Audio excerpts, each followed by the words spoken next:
In this video, I'll discuss all the Season 8 updates regarding Winterfell and the North, so stay tuned for that.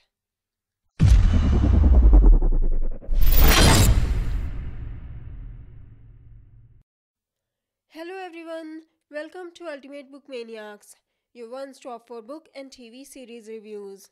Last Saturday, I discussed Sansa's fate in the finale, and Westworld Season 2 is coming soon, so by then, I'll get back to my regular schedule of posting 2 videos a week. I'll post another video next Saturday at 7 p.m. IST or at 9:30 a.m. EST. So make sure to subscribe this channel and also click on the bell icon to get notifications from my channel. Before we begin, I would like to introduce you to this channel's very first patrons / sponsors / producers, Alina Parveen and Aaron Arguelles. I'm sorry if I pronounced your name wrong. Thank you so much for your support, Alina and Aaron. I really appreciate it. You guys can also pledge and get some cool rewards at patreon.com/ultimatebookmaniacs. Check out the link in the description below. Anyways, at first I thought I'll discuss all the updates here, but there were so many updates that it was hard to discuss them all in one video. That is, if I wanted to discuss them in detail. The other option was to just mention them shortly, so I left this decision to my patrons. And as you can see, the option for 3 separate videos won. So I'll discuss all the updates regarding Winterfell and the North first.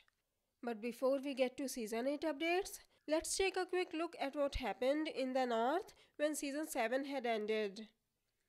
In Winterfell, our wolf pack, aka Sansa, Arya and Bran, have killed Littlefinger, and Sansa was ruling Winterfell until Jon comes back. Sam and Bran have figured out Jon's parentage and were waiting for Jon's return too.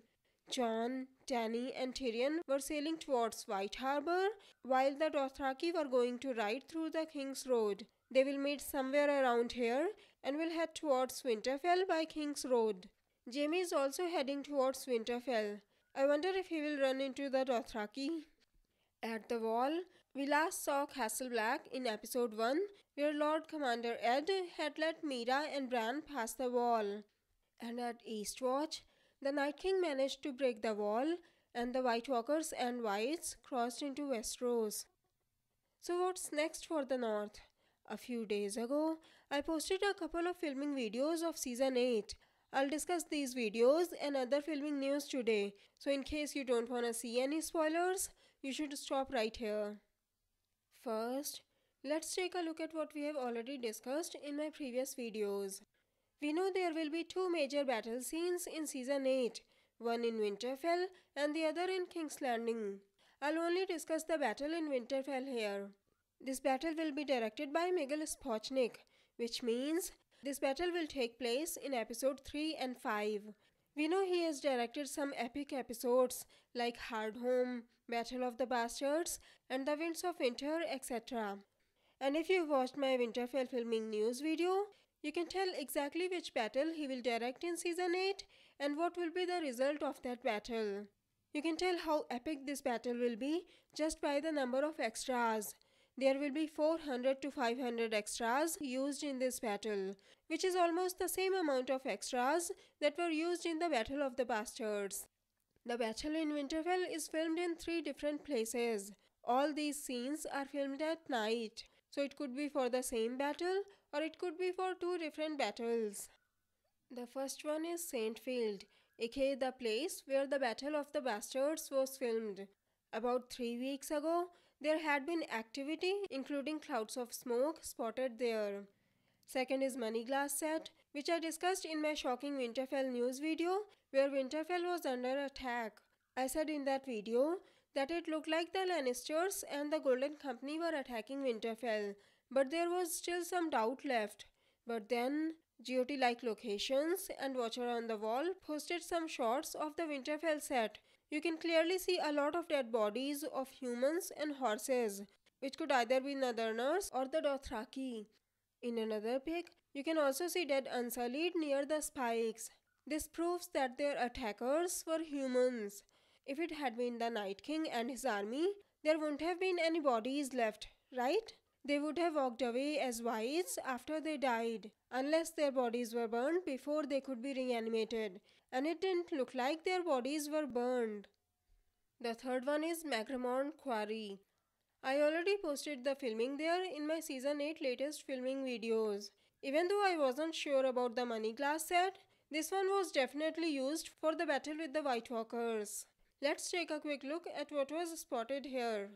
First, the Unsullied with their armor and weapons. Second, the Dothraki. Third, men in green suit riding horses. Fourth, smoke and mist. Fifth, fire. And sixth, a trebuchet. Maybe the fire is from the dragons who will try to burn the whites. Or maybe the northerners will use the trebuchets to throw fireballs at the whites or at Viserion. Because as I had explained in my videos before, Viserion is a white and whites can't bear the touch of fire, not even a little bit. As for the green suited men on horses, you can tell from this behind the scene picture from Beyond the Wall episode that these suits are worn to show whites. The recently dead whites don't need a green suit unless they have to show missing or decaying body parts, which means these are really old skeletal whites, like the ones we saw in the cave scene. But why are they sitting on a horse? So far, we have never seen any white sitting on a horse. But as I've proved in my brand's journey and prediction video before, the whites are not mindless creatures. They have their own mind. They can retain their memories and can also plan an attack just like Arthur and Jaffar Flowers did. You can check out my brand's journey video for a detailed explanation. Maybe it was the White Walkers who never allowed them to ride a horse until now. I wanna thank Dragon Girl 15 for sharing these pictures with me.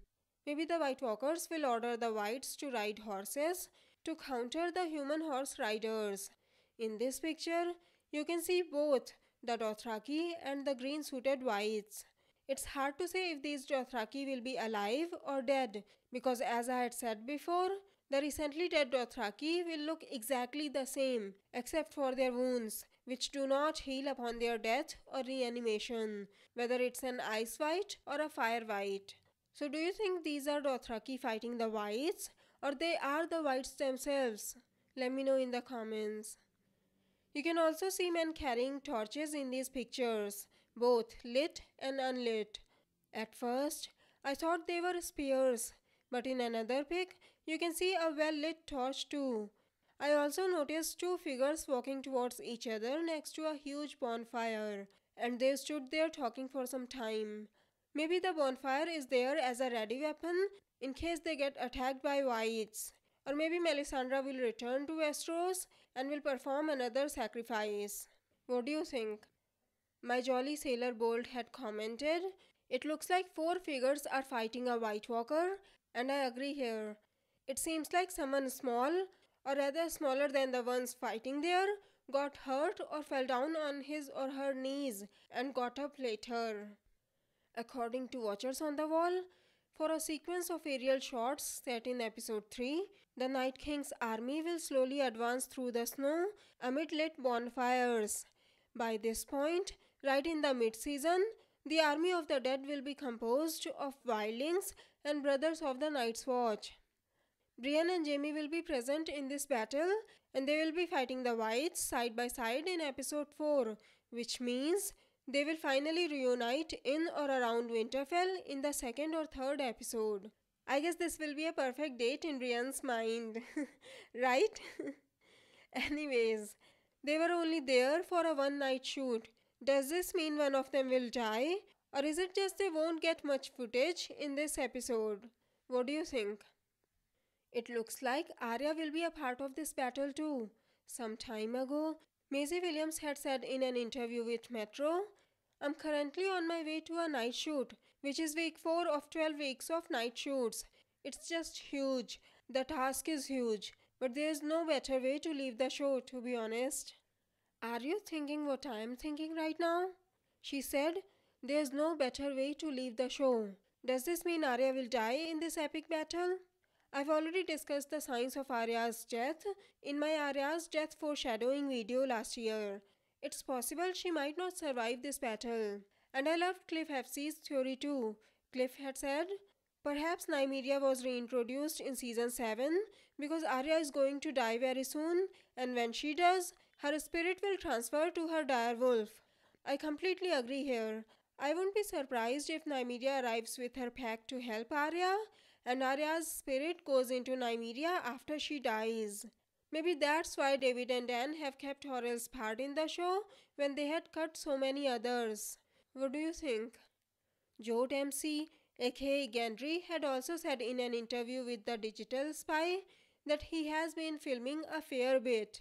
In a way, he also said he would be there when it will all go down. Is it possible that Gendry will fight right beside Arya in this battle? Judging from his words, it looks like he might be a part of the final battle. DavyOrr's video showed someone fighting with a burning sword, and I heard some kind of chanting in the background. It sounded familiar to me, and I looked up season 1 and found the scene I was looking for. Do you remember the scene in West Dothrak where Danny has to eat the horse's heart? Remember the chanting in this scene?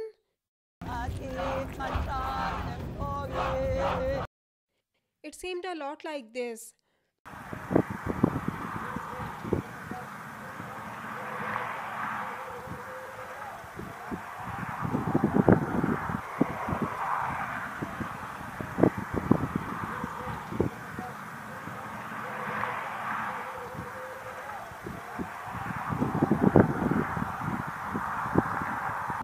According to Jorah Mormont, this chanting meant, "The prince is riding. I've heard the thunder of his hooves. Swift as the wind he rides. His enemies will cower before him, and their wives will weep tears of blood. She is going to have a boy." But why would the Dothraki chant in the middle of a battle? Maybe they are praying to their gods, or maybe this chant means the same thing as it did before. Does this mean Dany will have a boy? Or maybe Jon will finally get Lightbringer, and this is a chanting to support his becoming Azor Ahai or the prince that was promised. What do you think? Can you hear the chanting too? We also saw a picture of Jon riding a dragon. I know most of you think that it's probably fake, but if you'll compare Dany's dragon bug in this picture with Jon's dragon bug, you can see that Dany's dragon bug seems way bigger than Jon's. As for which dragon he will ride, assuming that it wasn't fake, I would say he would ride Rhaegal. Rhaegal was named after Jon's father Rhaegar. It seems fitting that Jon will ride that dragon. What do you think? As for Jon and Dany's picture, it does seem like she is holding a baby, but it's hard to say for sure. Some people think that they are getting married. I had previously thought that they would get married in front of the heart tree, but in this picture, Jon isn't wearing his fur cloak, so if they do get married, it would probably be inside. Anyways, that's all for today's update, and it's time for the comment shoutout now. Today's comment shoutout goes to LL, who said, "I always enjoy your videos, especially about anything Stark. Your take on Sansa's future is original, especially about the Lyanna connection and dying in childbirth eventually." Thanks a lot, LL. House Stark has always been my favorite. I feel like I know them inside out. But this time, I was thinking of focusing on someone else.